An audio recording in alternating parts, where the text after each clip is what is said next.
Oke, bismillahirrahmanirrahim. Assalamualaikum warahmatullahi wabarakatuh. Ini tadi sudah membahas pendidikan dari versi personal Bapak ke anaknya, praktisi dari guru ke muridnya, dari dosen ke mahasiswanya. Saya berarti harus ambil angle berbeda ini. Mungkin angle yang saya ambil gini, kita coba pahami dulu ke belakang pendidikan ini yang terjadi sekarang ini, agar ketika ngomong benar, salah, dan seterusnya itu kita tepat posisinya. Karena dalam hidup saya belum pernah menemukan ada jawaban yang ideal 100%. Pasti ada kompromi.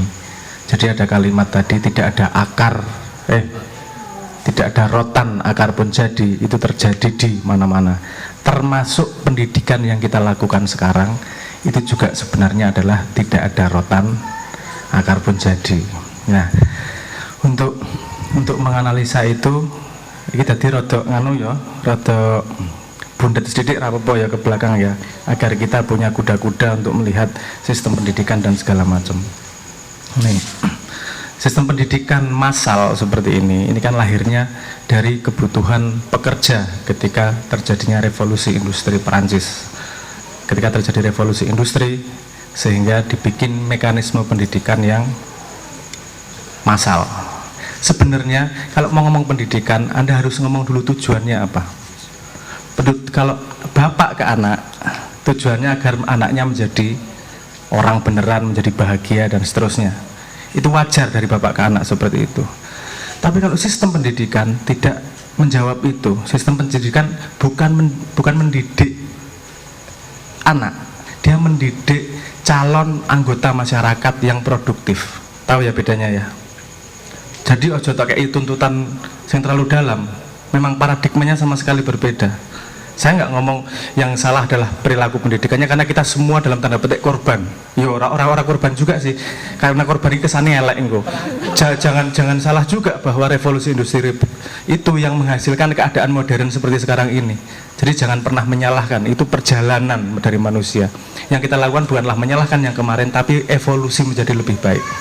Itu ya, pertama yang harus dipahami adalah tujuan pendidikan dalam setiap caranya itu harus dilihat ujungnya. Kalau orang tua ke anak, ujungnya adalah pengen anaknya bahagia, pengen jadi orang yang sesungguhnya. Kalau sekolah, pengen membuat anak menjadi anggota produktif di masyarakat. Jadi paham ya, kalau ada bedanya dikit-dikit kok ini nggak diajarin, loh jadi itu tanggung jawab sekolah. Sekolah ini ngurusi anakmu siap nanti mendapat pekerjaan dan seterusnya. Untuk melihat bukti-buktinya, tadi angkatan 2001, angkatan 2002, sistem pendidikan pun dibikin batch. Apa bahasa Indonesia nih batch? Gelombang, kayak pabrik kan lo, batch 1, batch 2, iki angkatan 2001, angkatan 2002. Kalau dulu duduk di kelas seperti itu, tandanya lonceng, itu mempersiapkan psikologinya untuk di pabrik. Karena di pabrik posisinya kamu harus ngikuti perintah, kamu harus manut sama atasanmu.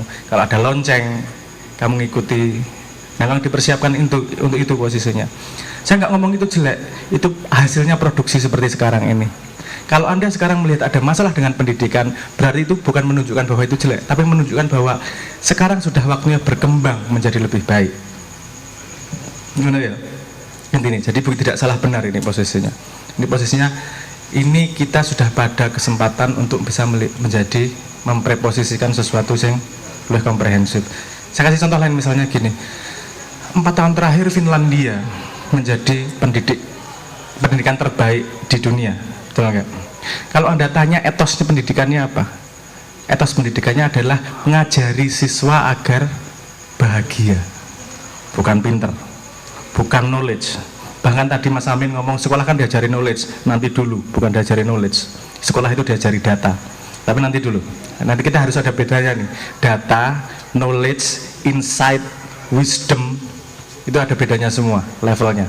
Jadi diajari sekolah seperti apa, diajari ini seperti apa, nanti kita bahas satu demi satu. Oke, fondasinya itu dulu. Oke ya. Jadi gini, kalau sekarang keadaan di sekolah, kalau yang tidak cukup di sekolah, jangan dituntutkan kepada sekolah, tapi kita harus mengisi kekurangannya. Anggap aja begini, sekolah menyiapkan anakmu untuk punya bahasa, untuk punya pengetahuan, untuk berinteraksi di masyarakat. Tapi untuk urusan anakmu, paradigma memandang hidup itu tanggung jawab orang tua, bukan tanggung jawab sekolah. Software wong tuane, hardware sekolah. Jadi kan gitu. Karena saya nggak ngomong, karena yang tadi diomongkan 1:40, nggak mungkin ngajarin software saya apa sini personalize ke satu anak gitu. Kue senengnya apa? Cah 40 senengnya beda kabeh, gurune mumet. Sisi seneng mancing, sisi seneng melihara ikan. Melihara ikan dipancing, nesu-nesu loro-loro ora dadi kabeh. Jadi letakkan pada tempat yang tepat, posisinya kan gitu ya. Oke. Apa namanya gini? Karena tidak ada rotan akar penjadi, sehingga ada banyak yang kurang lengkap di sekolah. Salah satu contohnya begini, untuk bisa menjadikan satu guru 40 murid harus ada asumsi di situ. Jadi pendidikan modern itu mengasumsikan bahwa semua murid adalah makhluk rasional yang bisa kamu ajari secara ilmu-ilmu yang objektif. Nah, ini pelajaran kan, pelajaran teori ya, teori pendidikan. Dalam diri manusia itu pendidikan ada dua jenis, pendidikan objektif dan pendidikan subjektif. Pendidikan objektif adalah pelajaran-pelajaran yang kita ketahui bersama, matematika, biologi, kimia, bahasa dan seterusnya. Kamu dianggap makhluk rasional, tak ajari iki mlebu ning utekmu. Saiki tak takon, sing tahu SD, ingatan terkuatmu di SD apa? Bal-balan, ngerokok, bolos. Kok tidak ada yang ingat pelajaran sekolah? Karena tidak ada faktor subjektif. Faktor subjektif itu apa? Faktor subjektif itu adalah dia ingin belajar karena konteksnya. Seperti yang kita omong, aku seneng layangan, berarti aku kemudian belajar gawe layangan. Di situ letak matematika dipakai, letak cara ngelim dipakai, dan seterusnya. Itu yang namanya contextual learning. Tapi gini juga, Anda tidak bisa membuat sekolah untuk langsung contextual learning. Dia harus membangun struktur dulu di anak. Kenapa? Karena ini berhubungan dengan struktur ilmu yang ada di society sekarang. Cabang ilmu natural science, bahasa Indonesia apa gue? Sains natural. Oh, bahasa Indonesia. Ilmu alam hampir 120 tahun lalu ilmu alam cabangnya cuma 6. Sekarang cabangnya 204. Matek kon. Jadi kalau Anda belajar ilmu alam seperti belajar nggawe layangan, nggak akan jadi. Kenapa? Karena harus tahu dari dasarnya iki. Kowe ora iso tiba-tiba belajar kuadrat sebelum belajar tambah-tambahan, kali-kalian. Itu yang disebut sebagai structured knowledge, pengetahuan yang terstruktur. Nah, sekolah itu tanggung jawabnya untuk membangun pengetahuan yang terstruktur. Tapi pengetahuan yang bukan aplikatif, yang praktikal. Yang praktikal itu bisa diajari kapan wae. Maku ngono iso diajari bapak ya. Gak perlu sekolah. Tapi kalau ngerti peta paku jenisnya seperti apa, njuk ana obenge apa wae, sejarah piye ya kudu sekolah. Itu tanggung jawab sekolah untuk menjaga ilmu struktur seperti itu. Jadi harus imbang dua-duanya. Nah, sekolah tak kon ngajari apa jenenge nggak ada strukturnya, kita juga kehilangan ilmu struktur tersebut. Kita nggak akan punya ahli. Karena untuk menjadi ahli kamu harus tahu strukturnya itu semua dan nambahi lagi di situ. Paham maksud saya? Gini. Nah, misalnya ilmu akademis, gue SD itu belajar sebenarnya misalnya belajar apa ya? Belajar matematika misalnya. SD itu belajar matematika sejarah zaman dulu. Sebenarnya kita belajar sejarah semua. SMP itu belajar sejarah, SMA itu belajar sejarah. Kecepatanmu belajar kalkulus di SMA itu sama dengan kecepatan Newton ketika membuat kalkulus. Pinternya karuan kayak apa? Dia membuat kalkulus ketika ada pandemi. Jadi dia di dalam rumah 2 tahun gawe kalkulus kuwi dan dia jomblo sak umur urip. Nah, aku bangga, gue gawe kalkulus nak jomblo. Gue dolanan sabun malah dikurangi kalkulus ya di. Nah itu kalau dalam akademis gitu, itu sebenarnya masih belajar sejarah, belajar yang lain. Ketika Anda nambah sesuatu ilmu yang baru, itu baru yang disebut sebagai PhD. Apa dengarnya apa? PhD ya jenenge. Oh ya istilahnya. Enggak. Dokter ya di sini. Oh dokter. Dokter itu sing nambah sesuatu sing anyar dalam bidang kajian ilmunya. Sebelum itu kan belajar sejarah kabeh asline. Kowe belajar yang sudah di apa namanya? Yang sudah ditemukan sebelumnya. Kamu coba meramu ngono tok nek nambahi anyar lagi dokter. Sepemahaman saya struktur ilmu sebenarnya seperti itu. Nah, ini ada ilmu struktural, ada ilmu praktikal. Jadi ada tempatnya beda-beda iki. Oke. Sekarang saya ngomong Mas Amin, diajari sekolah tuh knowledge. Sekolah kita diajari knowledge atau data itu masih tergantung guru, bukan tergantung pada apa namanya? Kurikulum.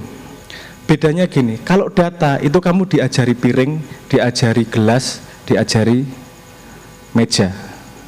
Kalau knowledge itu kamu diajari meja, yang di atasnya ada piring, di sampingnya ada gelas. Jadi ilmu itu terkoneksi. Dari data-data yang kamu miliki ada hubungan satu sama lain.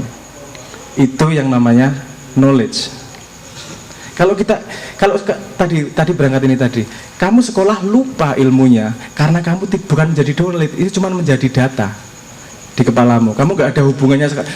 Misalnya adikku sek cilik kuwi tahu sambat karena dia disuruh ngapalin isi dari KTP sementara dia nggak tahu KTP itu apa. Itu akan menjadi ilmu yang sia-sia karena untuk dia, dan dia akan lupa karena dia tidak ada koneksinya langsung. Dia tidak bisa mengkontekskan apa iki hubungannya karo aku, apa iki hubungannya karo liyane, dinggung apa iki, dan seterusnya. Dia tidak mengalami itu sehingga hanya menjadi data. Semua yang masuk di kepala menjadi data itu jadinya terlupakan. Dan efeknya karena kamu sekolah data, kamu sekolah bukan cari ilmu, sekolah mencari lulus agar bisa lulus dan kemudian cari kerja, bukan urusan ilmunya. Kalau objective learning, belajar sesuatu yang di luar itu tadi, membangun banyak datamu dan seberapa menjadi knowledge itu tadi. Kalau subjective learning akan membangun yang disebut sebagai laku belajar. Laku belajar, jadi kalau sudah terbangun laku belajar dalam diri si anak, dia tidak perlu di sekolah. Maksudnya bukan tidak perlu sekolah, juga orang sekolah enggak. Maksudnya dia akan belajar setiap saat, enggak harus di sekolah. Nang ndiwa akan belajar karena dalam dirinya dia sudah mendapat kenikmatan dari mendapatkan ilmu. Aku pengen iki tak goleki, aku pengen iki tak goleki, pengen iki tak goleki, dan seterusnya. Nah, gini. Ketika tadi ada pertanyaan pada si anak tadi bertanya, kenapa Tuhan nggak kelihatan? Kalau saya tidak mungkin memberi jawaban, karena datang dari asumsi. Yang ini membangun sekolahan juga, datang dari asumsi bahwa orang tua pasti lebih tahu daripada si anak. Padahal yang harus kita sadari adalah orang tua lebih tahu duluan daripada si anak. Bukan lebih tahu loh, lebih tahu duluan. Bisa jadi nanti si anak akan menemukan jalannya untuk lebih tahu daripada orang tuanya. Jadi kalau saya ditanyain gitu, saya mesti menembak hipotesis lagi. Kira-kira nggak bisa ngeliat kenapa ya?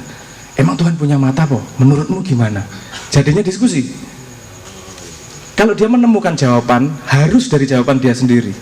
Karena dia harus tahu bahwa dia boleh merubah jawaban kapan saja. Ini salah satu efek sekolah yang tidak baik. Sekolah struktural ini salah satu efek struktural yang tidak baik. Karena kamu dilatih jawaban segala sesuatu itu satu. Efeknya, kalau sesuatu sudah ada jawaban, kamu tidak terdorong mencari jawaban yang lain. Kalau kamu nggak terdorong mencari jawaban yang lain, kamu tidak akan menciptakan inovasi. Tesla, SpaceX-nya, itu kalau ngomong teknologi, dia menjawab masalah yang sama dengan cara yang berbeda, menurut. Paham maksud saya? Jadi laku belajar itu yang hilang dari pendidikan sekolah. Karena itu bukan karena kesalahan bukan karena kesalahan kurikulum, bukan karena kesalahan guru, bukan karena kesalahan sekolahan, karena memang sejarahnya dia dibangun untuk mengisi yang bukan itu. Paham maksud saya? Jadi hanya lagi sopo-sopo, kita saling kerjasama seharusnya. Nggak ada satu orang pun bisa handle semuanya sendirian. Ini semua ada tempatnya masing-masing. Dan satu lagi, ini saya satu apa akeh meneh ya. Ini saya ngomong apa namanya yang perlu diawasi, yang kekurangan dari yang dihasilkan oleh sekolah. Saya nggak ngomong sekolah mana ya, ini turunan sistem dari dulu. Anda dilatih sukses di sekolah, jawaban yang benar di reward. Padahal kalau Anda pengen sukses di hidup, yang paling Anda perlukan bukanlah senang sukses, tapi ketahanan menghadapi kegagalan. Betul nggak? Gue ngelakoni usaha gagal, tahan, jajal meneh gagal, terus gagal, nembak gagal, di dupo gagal, di kembang gagal. Itu kalau kamu terbiasa senang dengan sukses, kamu tidak akan kuat menghadapi kegagalan. Padahal kalau Anda lihat orang terkaya di Indonesia sekalipun, Anda cari sejarahnya, dia gagal bikin perusahaan 18 kali. Kita selalu belajar dari kesuksesan, tapi tidak pernah belajar dari kegagalan. Yang diperlukan si anak adalah kemampuan menghadapi kegagalan, bukan kesenangan mendapatkan kesuksesan. Nah ini harus diperhatikan. Ini guru ya rasa ngomong apa jenenge, cara tesnya seperti itu, buku pelajarannya seperti itu. Memang tidak mudah kita menghadapi itu. Ini harus evolutif, ini harus evolusi. Berbanyak orang iso njuk kowe protes nang pemerintah njaluk ganti terus beres, enggak. Sekarang ono sistem apa kuwi jenenge sing aku sok ndelok anakku apa tuh sing sistem kowe belajar beberapa hal sekaligus apa tuh terpadu atau apa tematik satu buku semua itu. Sebenarnya aku seneng itu, walaupun aku nggak ngomong bahwa itu apa namanya lompatan yang besar, tapi itu kemajuan, itu satu langkah, karena itu sudah apa jenenge connected ilmunya, sudah menemukan konteks di situ. Jadi nggak cuma data, tapi sambungan dari data tersebut sudah tematik di situ. Nah, kita progres kok, apa jenenge pendidikannya. Dunia juga tidak diam aja dengan masalah ini. Yang apa namanya yang punya keresahan terhadap pendidikan juga banyak kok. Yang melakukan inovasi juga banyak kok, jangan khawatir. Kalau Anda punya keresahan terhadap pendidikan, jangan berhenti pada keresahan. Nek wong resah ki gampang banget. Sing ora gampang kuwi menjawab keresahannya seperti apa. Nek wong sambat ki gampang, tinggal ora puas. Peteng ki wengi-wengi iso. Ayo matamu wengi. Apa Indonesia, orang Indonesia itu punya skill khusus, bisa menemukan masalah pada setiap solusi. Iya, Yasin iku wingi ngene Mas. Mosok gak ono arek wedok ayu blas ngono. Yo akeh sing gelem. Paham maksud saya ya. Jadi ayo kita melakukan bareng-bareng. Saya agak belok sedikit. Saya di Mocopat kemarin sempat ngomong, dan tadi saya juga sempat ngomong, ada dua paradigma utama yang perlu Anda awasi dan perlu Anda bangun di anak. Kalau pendidikan karakter itu saya sampai sekarang tidak begitu paham.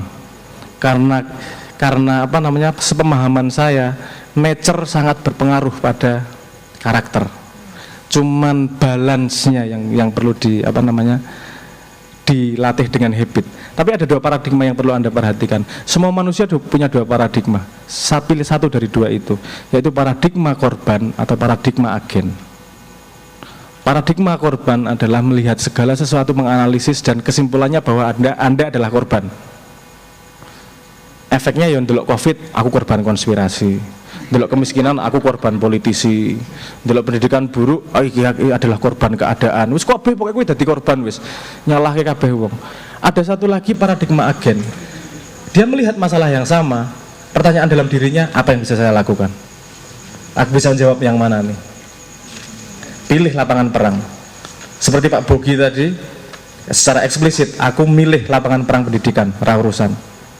Nah, menurut saya itu keputusan penting dalam hidup manusia yang nanti akan suatu saat dia harus milih lapangan perang dia. Lapangan perangku yang tinggi, yang saya mampu lakukan. Dah di situ. Karena tidak ada satu orang manusia pun yang bisa menyelesaikan semua masalah di dunia. Dia kudu kerja sama.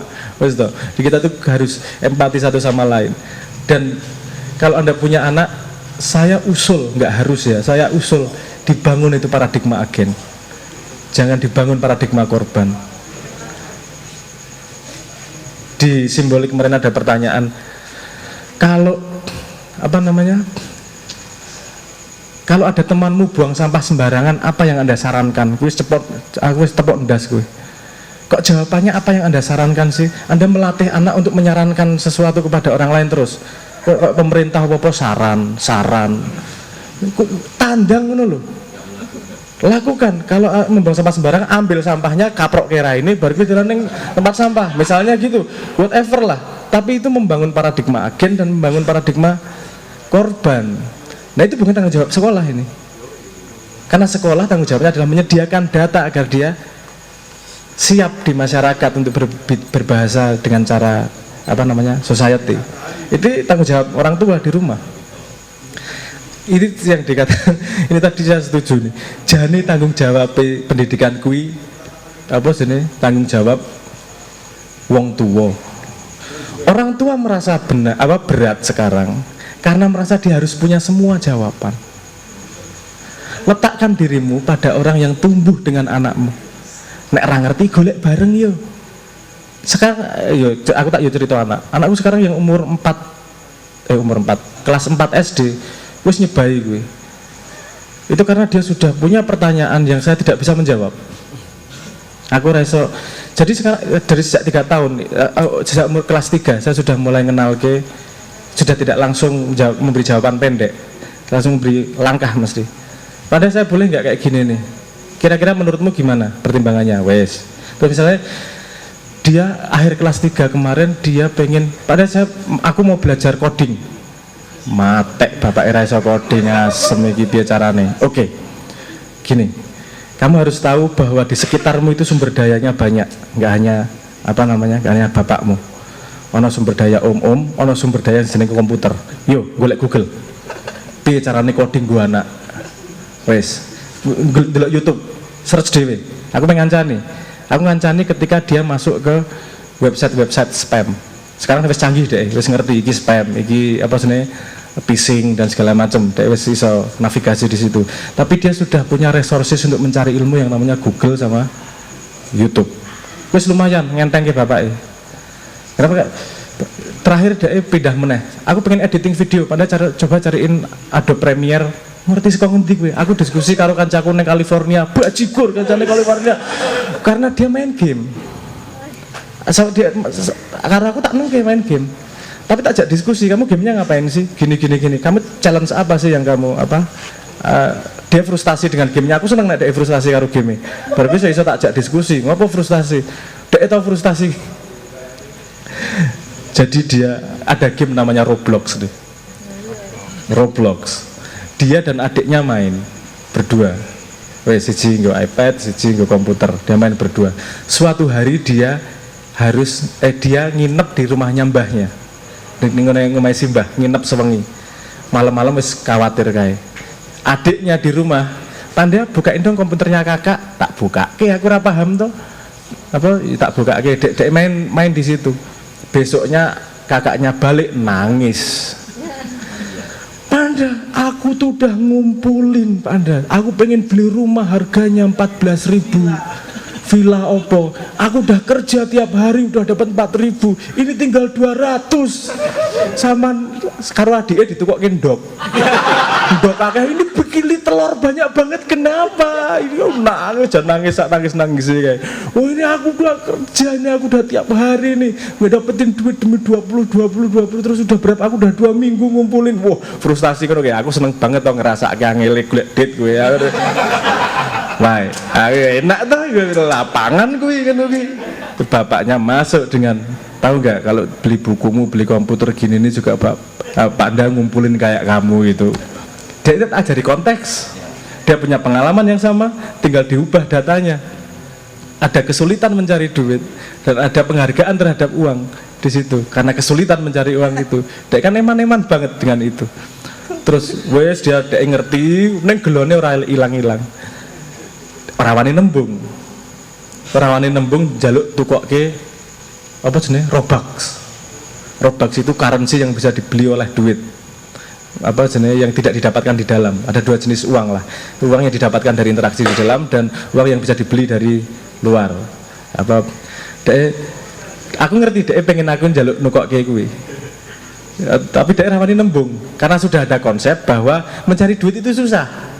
Kalau kamu minta Anda seperti anakmu adikmu sing bar njaluk duitmu gue tuh kundok. Dek kan iya tapi wis go melenggok terus tak buka opening mau Anda beliin mau dealnya apa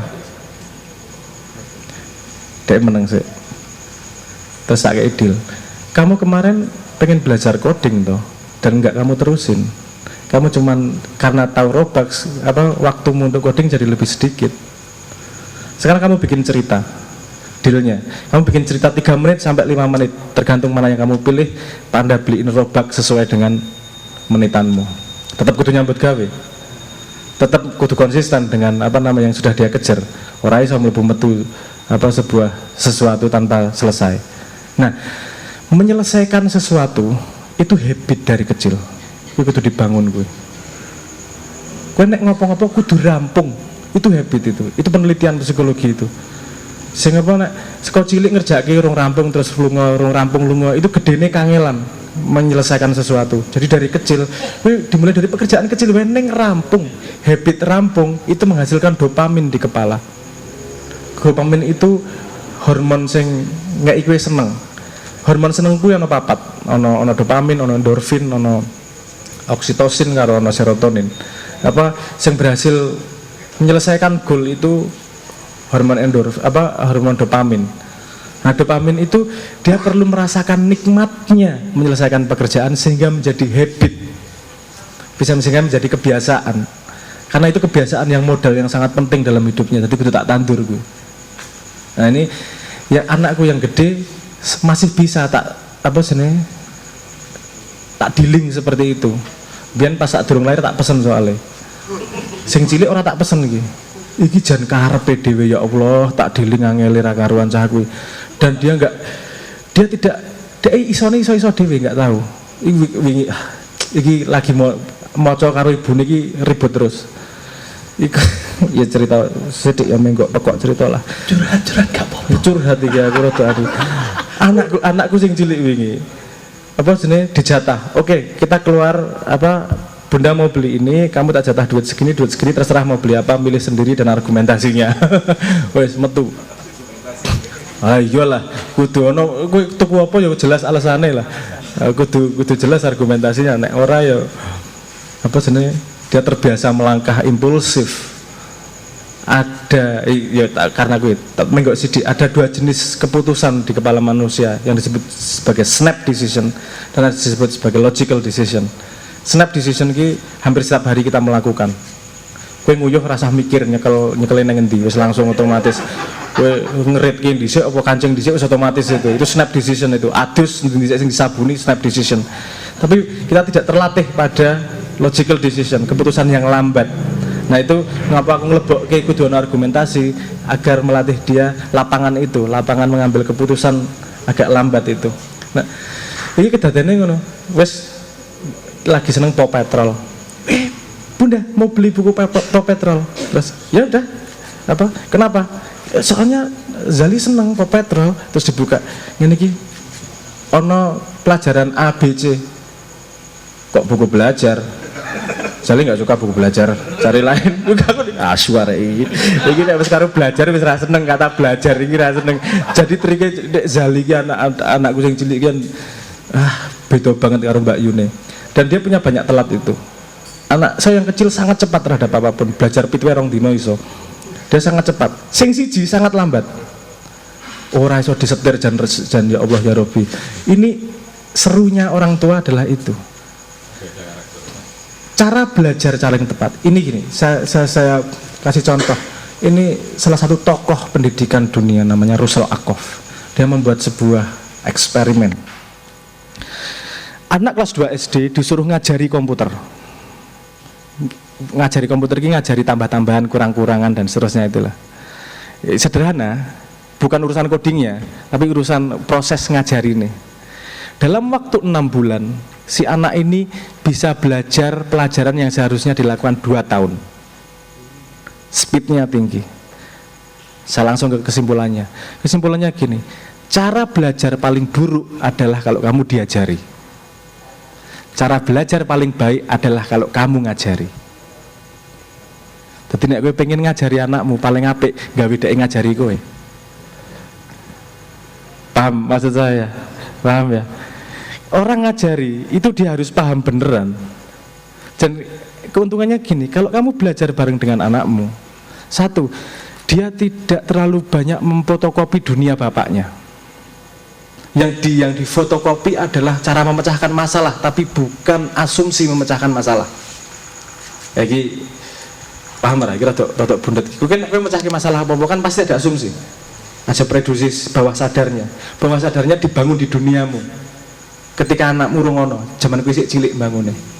Sementara si anak ini hidup di zaman ini dan akan menghadapi zaman yang kamu tidak akan menghadapi. Jadi dia harus membangun paradigma dari yang ada sekarang, bukan dari zamanmu. Jadi menurut saya kalau di rumah itu paling efektif belajar bareng karo anak. Asumsikan bahwa dirimu juga tidak tahu dan saling ngajari.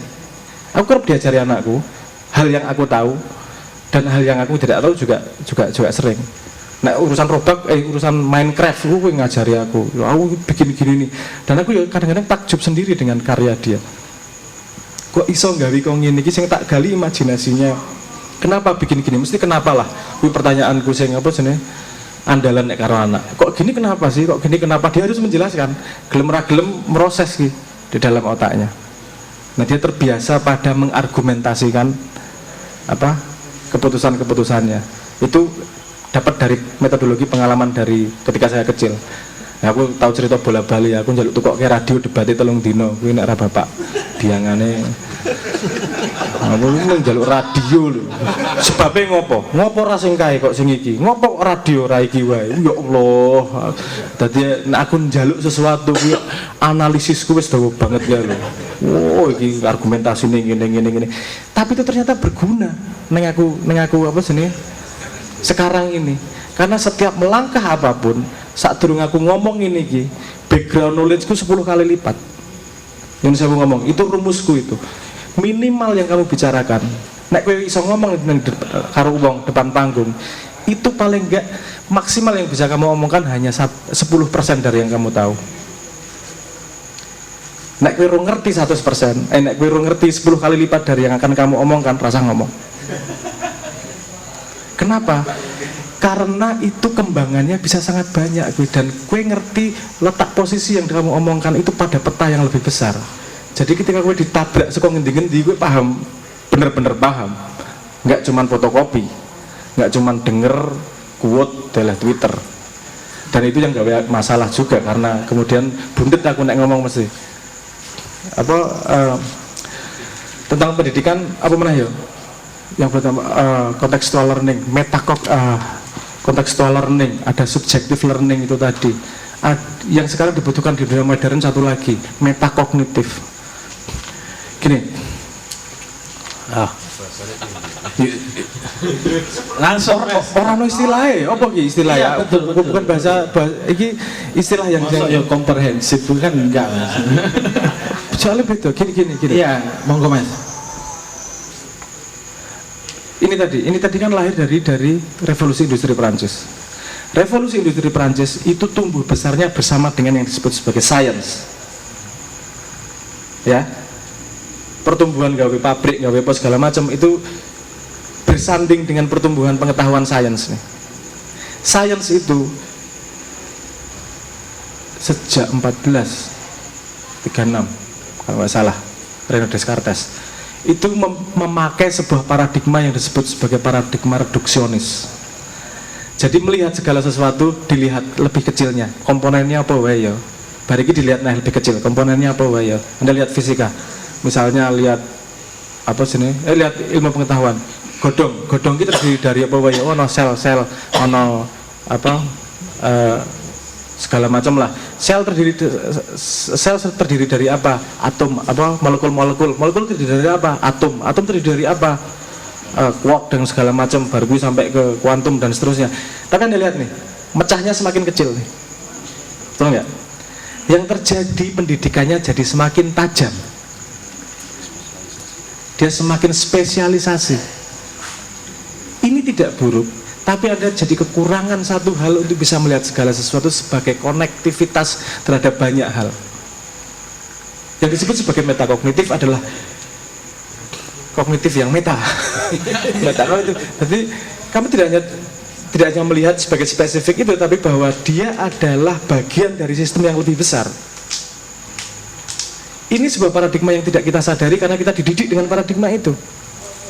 Misalnya menghadapi masalah kemiskinan, orang mungkin menganalisa masalah kemiskinan, orang ngomong masalah pendidikan, orang ngomong masalah ekonomi, orang ngomong masalah politik, orang ngomong ekonomi global seperti apa, orang ngomong perkembangan sebelumnya seperti apa, masalah kemiskinan loh. Ini sistemik sedemikian rupa. Nah, kemampuan metakognitif itu tidak terbangun dalam pendidikan yang model sekarang. Itu butuh anaknya mampu membangun itu sendiri.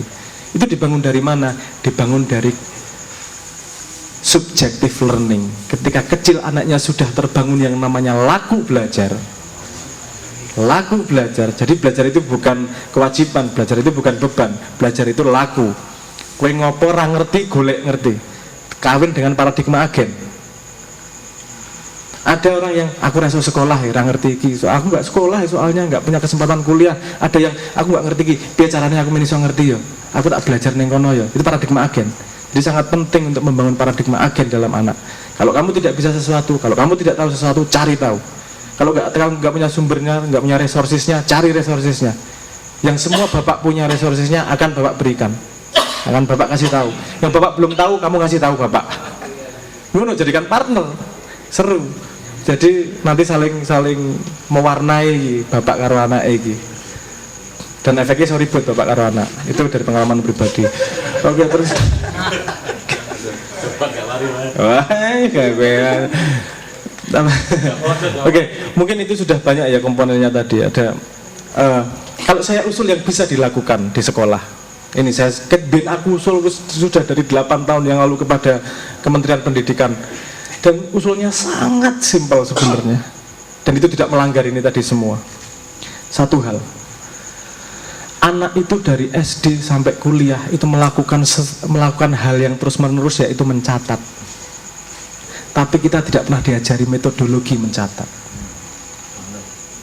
Cara mencatat itu ada metodologinya. Ada 3 atau 4 jenis metodologi cara mencatat efektif seperti apa. Kalau dia diajari dari SD, ini akan kepake terus sepanjang dia kuliah, sepanjang dia sekolah di sepanjang dia di akademis. Mencatat ketika guru ngomong itu salah, wes ora bakal kelingan utekmu. Ketika guru ngomong, ketika guru ngomong, sama sekali aja mencatat. Ketika guru ngomong, gue memperhatikan apa yang diomong ke guru. Sing tok catat ki sing metu saka utekmu, dudu sing diomong ke guru. Kenapa? Karena itu membantu kontekstualmu. Kowe kudu membangun. Karena untuk data bisa masuk kepala, dia harus dicantolkan pada pengetahuanmu sebelumnya. Anda tahu jembatan keledai? Kenapa jembatan keledai efektif? Karena ilmu yang baru kamu centelkan kepada sesuatu yang lama. Jadi untuk ilmu baru bisa efektif, harus kamu kontekskan pada kamu yang sudah kamu ketahui ini. Nah, ketika kamu ngrungokke ngene, oke, tak tulis meneh sing guru omongke mau. Itu satu efeknya, kamu nge-recall, nginget apa yang kamu omongkan, apa diomongkan guru tadi. Nomor 2, kamu harus ketika mendengarkan, kamu harus langsung menyangkutkan dengan knowledge-mu yang sebelumnya. Ini tok omong ke teori oleh, tapi nek kowe arep ngomong bukti, aku menggunakan metodologi itu sejak kecil. Aku nyatet paling jarang. Jarang banget aku nyatet. Nek nyatet gue aku fotokopi catatannya kancaku. Atau nera orek-orekan dhewe dengan cara saya sendiri. Karena saya mencoba mengingatnya dengan seperti itu. Aku relatif mudah aku mengingat data-data seperti itu karena aku nyantolnya dengan kontekstualnya. apa ya mau data yang tak omong mau. Misalnya gini, 67% penduduk dunia itu visual learner. Apa namanya? Lebih mudah belajar dari melihat, mengamati. Makanya nek delok saiki perkembangan UI UX nang internet itu bagaimana neng gambari, karena itu memudahkan menyerap informasi dalam melihat komputer pun ono polane jenenge F karo Z. Mesti kan dilek ning pojokan ngene dhisik bar ki ngene. Mesti kira merhatekke wae. Itu ada penelitiannya itu. Kenapa aku inget kuwi? Karena aku njuk langsung ngetes. Opo? Jajal ngene. Iya, bajigur. Oh, aku ternyata termasuk sing kuwi ya. Tak nyangkut pisan. Wis kelingan aku. Rasa kudu ngiling-ngiling, rasa kudu ono ujian dan seterusnya. Karena itu langsung menjadi bagian dari web knowledge di kepala ini tadi. Nah, aku enggak ngomong ke dalam, kita ini tadi sudah cukup banyak yang bisa dibahas, monggo tanya jawab. Kalau saya boleh usul ke sekolah, ajari, karena itu salah satu penyesalan saya. Ngopo aku mbiyen ora diajari nyatet. Nek nang SD ono wis diajari cara nyatet sing efektif. Kuwi nang YouTube akeh kok tutorialnya. Ada yang split ono sing split teknik, ono sing color teknik, ono sing spread teknik, ono beberapa, dan kuwi tinggal wonge sing efektif sing endi.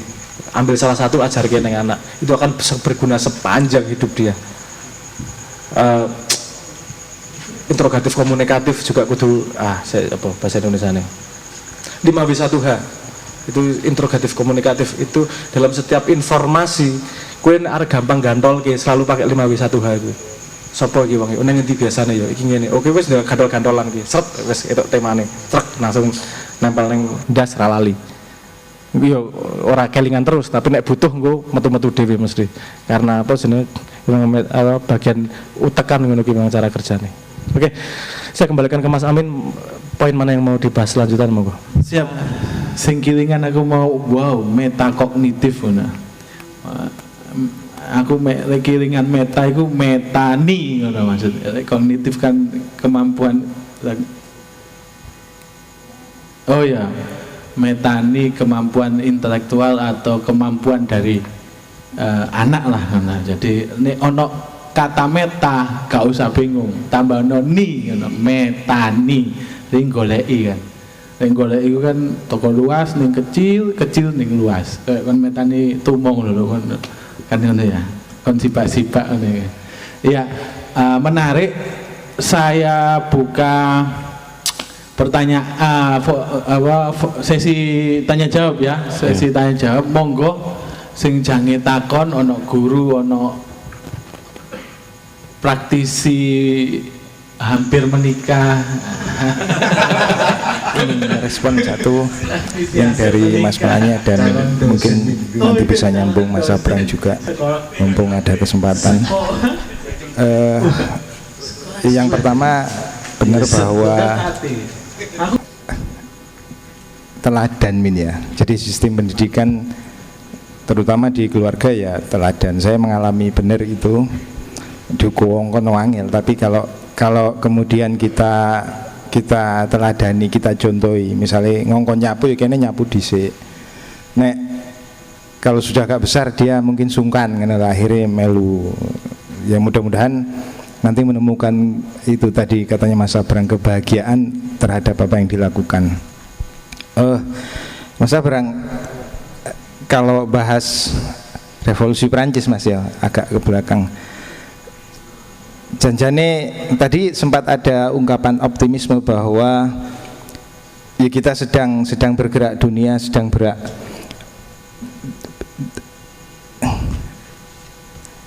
Mungkinkah itu tercapai Mas dengan konstelasi yang macam-macam gitu loh. Terus yang kedua, bagaimana dengan Maya Mas? Artinya Mbah Nun mungkin bahasanya sih ada di Maya sering dikenalkan dengan metode misalnya tadris, taklim, sampai yang terakhir taktib di pemberadaban. Bisa nggak itu menjawab atau sampean punya bahasa yang lebih Indonesia mungkin Mas? Saya kira itu aja Mas. Assalamualaikum warahmatullahi wabarakatuh. Nama saya Hilmi. Yang ingin saya tanyakan sebenarnya tentang saya sedang berpikir antara merdeka belajar dengan disiplin. Ketika saya beranggapan bahwa merdeka belajar itu adalah anak bisa memberi ruang bagi anak untuk berkreasi, berinovasi dan mengembangkan kemampuannya,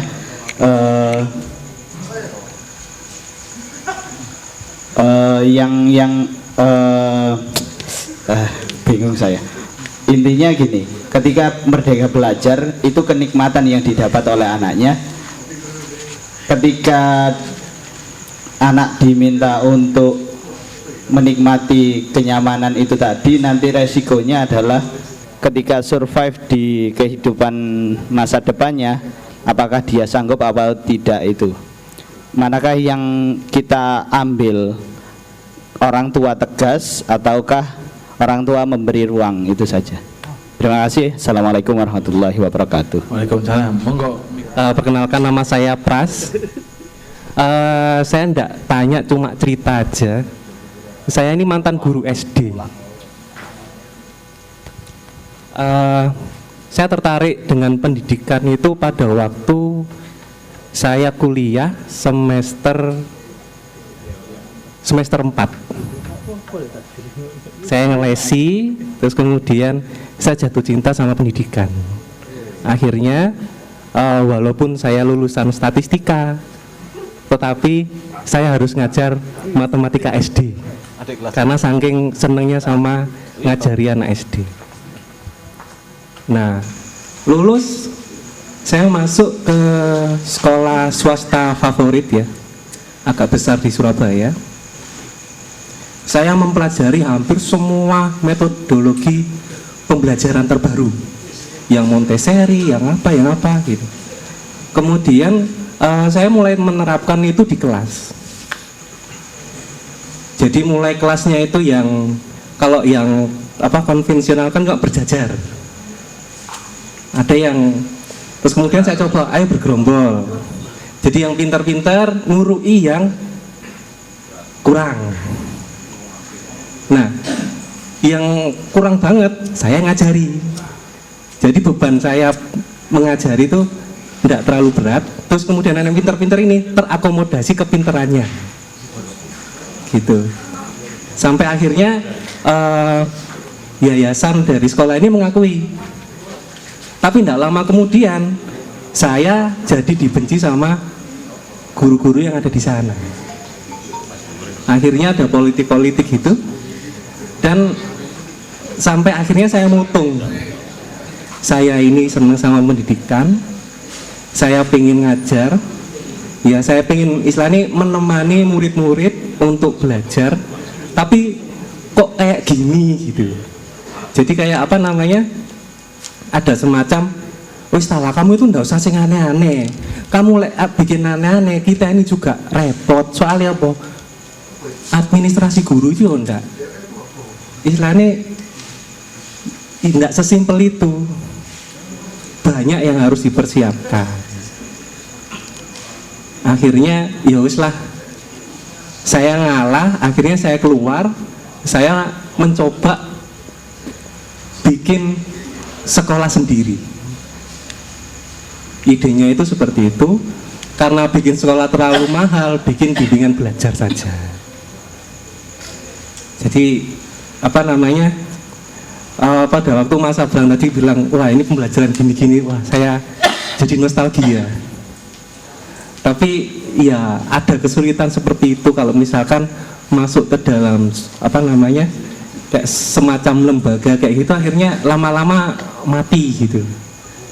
Gitu aja sih, curhat aja. Terima kasih. Wassalamualaikum warahmatullahi wabarakatuh.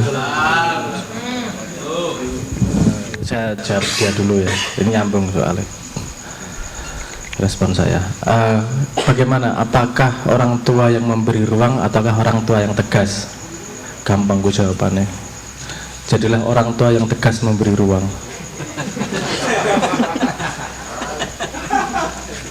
Sederhana tuh. Karena salah satu yang paling penting dia dipelajari si anak adalah belajar yang namanya batas. Ketika anak masih kecil, dia masih hidup di lingkunganmu, di lingkungan orang tuanya. Orang tuanya sudah tahu di society ada batas loh. Sedini mungkin si anak mengerti batas-batas yang berlaku di masyarakat, semakin cepat dan semakin smooth dia adaptasi pada masyarakat. Anak, kalau Anda lihat anak kecil, dia selalu mencoba mencari batas. Nyenggol bapaknya menang, dikaplok, bapaknya gue kaplok dasing, sampai diseneni. Setelah dimarahin, dia tahu itu batasnya dan tidak akan meneruskan. Nah, anak selalu mencari batas. Memang gitu, kita selalu eksplorasi mencari batas. Dan pengetahuan terhadap batas itu, nah aku biasanya ngei nang musik edukasi itu, yang paling terakhir tak ajari adalah batas. Karena ilmu batas itu ilmu penting banget. Dalam segala hal kamu harus tahu batasnya.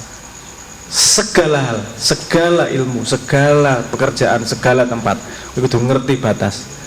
Gawe lagu nek ra ngerti batas, kuwi gawe lagu setengah jam rano radio sing gelem ngubengke. Sesederhana gawe lagu loh, gawe puisi, itu semua itu ada batasnya. Dan orang yang mengetahui batasnya itu, dia yang paling tepat, yang paling akurat untuk meletakkan sesuatu di masyarakat juga. Jadi si anak harus belajar batas, tapi diberi ruang juga untuk mengeksplorasi sampai mana batasnya. Jadi yo gampang, jadilah orang tua yang tegas untuk memberi batas. Orang tua yang memberi ruang, yang tegas untuk memberi ruang. Oke. Saya tidak sering menemukan orang yang mengajar karena passion, karena senang. Dan menurut saya itu salah satu trait yang jarang. Terus Anda meneruskan membuat bimbel sih, alhamdulillah. Jadi, diteruskan dan ngurusi anak kecil itu adalah yang terberat dari semuanya, karena dia masih kertas paling putih. Kalau misalnya di Finland, ini dari nyontoh, ini bukan kita berarti ngopi ya, kita belajar dari yang sudah belajar, yang lebih baik, no problem belajar itu. Nanti kita sesuaikan dengan keadaan yang ada di sini. Kalau di sana pelajar semakin kecil anaknya, semakin tinggi gurunya. Gue nek orang master menara master nggak salah, ora iso ngajar SD. Nek TK gue PhD nek salah kudune malah. Karena nggak hanya sulit, itu fondasi di bawah sadarnya nanti. Kalau dia tidak membangun fondasi yang benar, ini tembok berikutnya ini tergantung fondasi awalnya. Dan udah jadi fondasi, bongkar ini angel tenan. Termasuk paradigma itu. Orang yang bisa sampai mengerti paradigmanya sendiri itu sangat jarang. Karena itu ada di bawah sadar, subkultur saya menyebutnya. Dan saya juga pernah mengalami juga pernah mendengar cerita seperti itu, Mas. Waktu itu ada namanya Kanjeng Nabi Muhammad mengenalkan Islam, dan Abu Jahal ngomong, kok repot-repot sih, kan ini gampang, wis ana berhalane akeh. Tapi Nabi Muhammad untung nggak mutung, jadi Islam tetap jalan. Jadi menurut saya, melakukan segala sesuatu itu pasti ada halangannya, pasti ada kesulitannya, pasti ada repotnya. Karena itu yang membuat perjuangan menjadi bermakna. Kalau sesuatu didapatkan dengan mudah, anak saya nggak akan nangis-nangis seperti itu ketika dibeliin telur sama adiknya. Justru karena susahnya itu makanya menjadi bermakna. Nah, melihat sebuah masalah itu sebagai halangan atau sebagai tantangan, itu lagi-lagi pada paradigma dasar diri. Kamu bisa melihat masalah sebagai halangan, kamu bisa melihat masalah sebagai tantangan. Itu pivotnya apa sih? Pindah kuda-kudanya sederhana kok. Karena kamu tahu bahwa masalah pasti datang dalam hidup, Pensikapanmu terhadap masalah ada dua. Kamu merasa tertimpa masalah, atau kamu sengaja memegang masalah tersebut. Karena tetap datang anyway. Itu secara psikologis akan sangat berbeda. Karena ketika kamu merasa tertimpa masalah, dari ilmu psikologi, otakmu dan psikologimu akan masuk pada kondisi yang bernama fight or flight. Kamu terancam, jadi kamu harus melayu apa bertahan ini. Efeknya apa seperti itu? Efeknya kamu akan menggunakan semua resources dalam dirimu untuk bertahan saat itu. Kalau kamu berjalan itu cukup lama, awakmu akan stres dan akan rusak kesehatannya lama-lama. Jadi ini stres karena merasa tertimpa masalah. Masalah yang sama, ngadepinya beda. Oh, ini tantangan kita cekel. Oke, masalah tak depi. Yo, piye? Apa seneng? Ora wedi aku. Iki jan masalahku. Yo, tak depi. Itu langsung kondisi di dalamnya berubah menjadi rest and digest. Tidak lagi ini pada kondisi stres. Nek kondisi stres, misalnya kondisi stres, itu misalnya ono sing tau maling ra nek kene. Kalau jadi pengalaman Mas Amin, waktu dia ngambil nyopet waktu itu. Anu brem gawe. Sekali ketahuan masuk pada posisi kan wah maling, langsung masuk pada fight or flight. Dia iso melayu banter banget. Jangan melayu sifat kuping delok ono tembok 2 meter iso dipencoloti. Tapi lihat, esok harinya pasti sakit-sakit badannya. Dia resourcesnya dihabiskan demi bertahan hidup saat itu. Nah, itu yang terjadi dengan stres, karena hanya kondisi pikiran bahwa kamu tertimpa masalah. Lagi-lagi balik ke paradigma korban. Nek paradigmamu agen masalah, yo iki jan masalah, tak depi, piye carane mecahke. Otomatis kreatif, otomatis mencari cara. Kamu tahu bisa ngitung resiko dengan lebih jernih dan seterusnya. Karena masalah tidak akan pernah lepas dari hidup. Mesti ono rasa golek masalah teko terus, tenang wae. Walaupun masalahnya bertingkat terus ya. Nek jomblo ketekan sabun kuwi wis masalah. Nah, tapi nek liyane kan masalahnya beda-beda. Apakah mungkin ini perubahan terjadi? Pertanyaannya bukan gitu.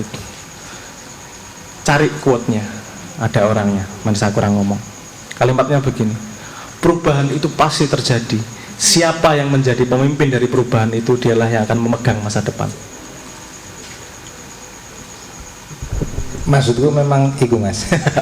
Enggak kan ada kita mengenal sekarang menyalip di tikungan ini gitu, Mas. Mungkin bisa disambung. Tapi gini, yang kamu harapkan perubahan itu kamu menjadi penumpang atau menjadi pelaku, itu yang tidak mudah.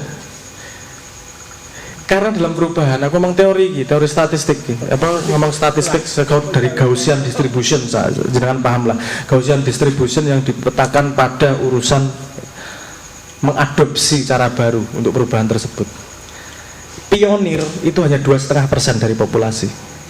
Pionir itu sesuatu yang mau melakukan sesuatu karena dia percaya pada nilai yang dia lakukan. Seperti Mas ini tadi, karena aku senang lakoni, tak lakoni.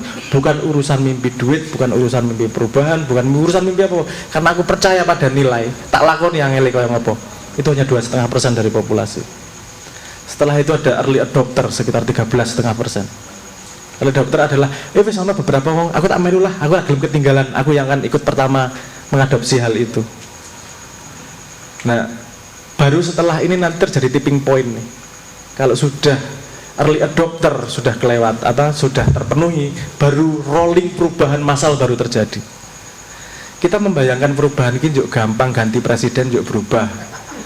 Aku ini jamin presidenmu Israel tetap berubah Indonesia. Presiden yang baik saat ini, Mas. Bukan karena presidennya bener orang sakti atau orang mengurusi uang 267 juta. Itu tidak bersandar pada satu orang. Mobilmu ampuhe kaya ngono, pentile ilang siji wis ra mlaku wis.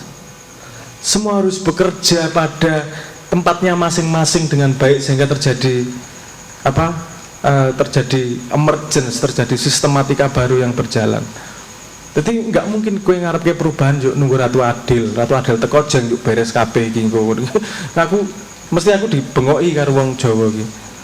Nek aku pengen perubahan, ojo itu iki nyon sewu ya, aku ngeritik iki.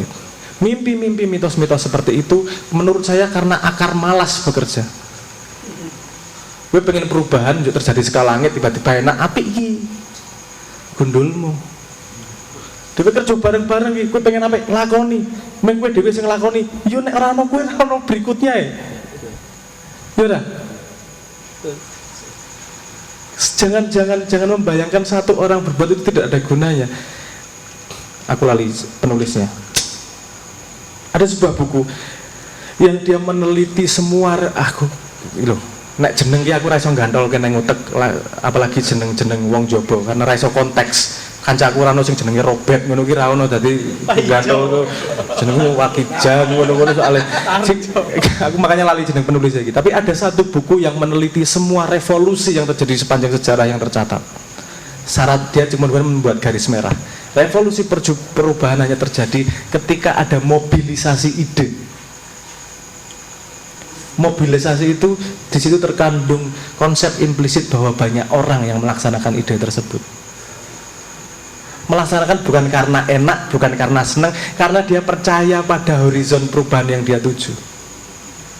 Nek kowe nglakoni karena, wih kanca-kancaku nglakoni aku tak melu nglakoni, kamu follower. Kita semua follower. Kalau tidak mau melakukan, kita pengennya jadi follower Ratu Adil ngono to mian. Jangan sing gawe perubahan, aku melu seneng ngono to kayak enak men. Ayo, jadi ini apa inisiator, jadi pionir melakukan sesuatu. Kalaupun kamu sendirian yang melakukan. Contoh tontonan filmnya Shyamalan, M. Night Shyamalan sing ceritanya rada pokok tapi ada garis menyenangkan yang diambil di situ. Jadi ceritanya ada putri duyung tiba-tiba masuk kolam di apartemennya. Jadi orang masuk akal ini ngopo putri duyung neng kolam dia. Tapi ceritanya di situ, putri duyung itu muncul di situ karena akan ada orang yang membuat perubahan besar di dunia. Terus digoleki wonge, ketemu wonge.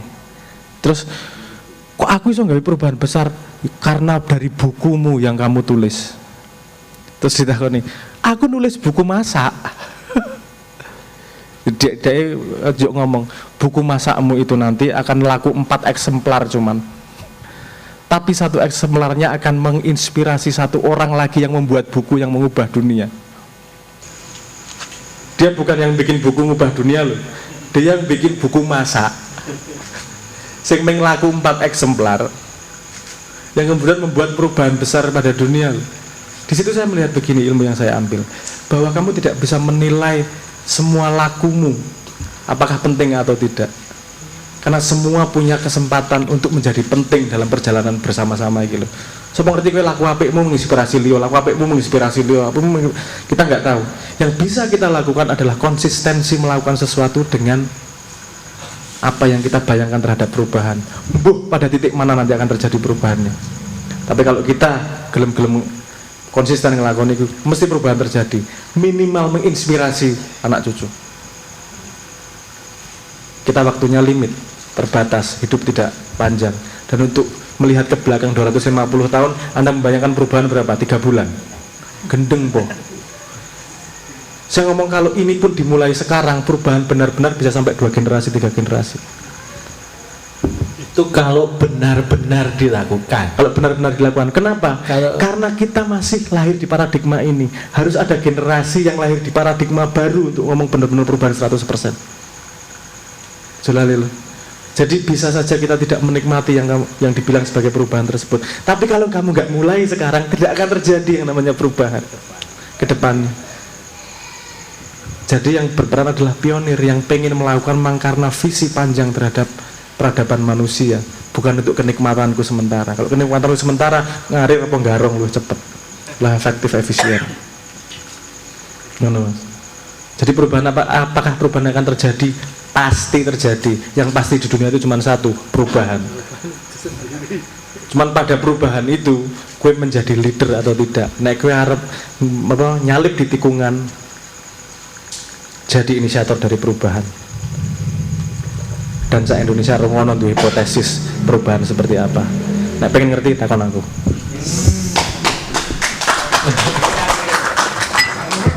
Ngene iki yuk gayane kan dramatis kaya Simbah.